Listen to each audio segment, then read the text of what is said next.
And the U.S. envoy for Syria expects the Assad government to agree to a constitutional reform to end a years-long conflict. One America's Kristian Rouz explains. A UN special envoy arrives in Damascus to advance a political solution to the ongoing Syrian conflict.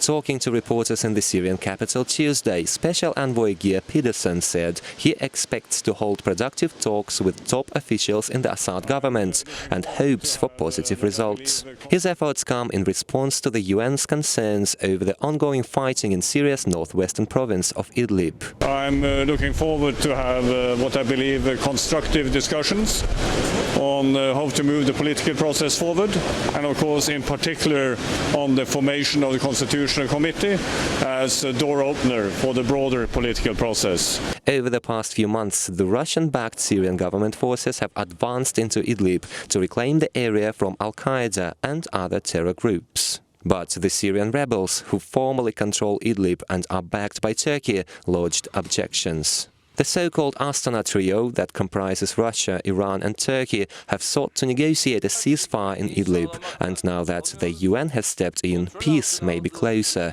We're open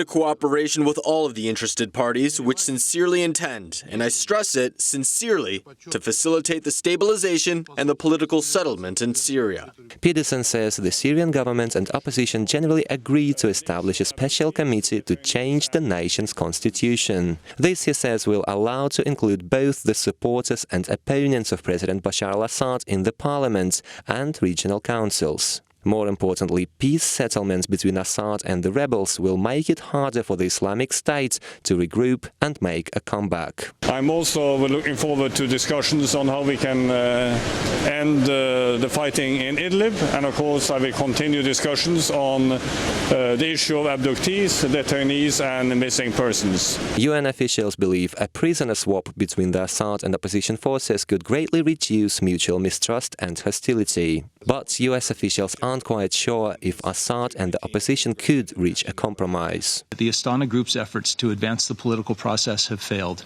It's time to admit that not only has progress stalled, it is likely to remain out of reach for some time, because that is where the regime wants it to be, out of reach. While talks continue, some diplomats say even if Assad and the opposition reach a consensus, Syria would still have a long way to go to overcome the distress and destruction caused by the 8-year war.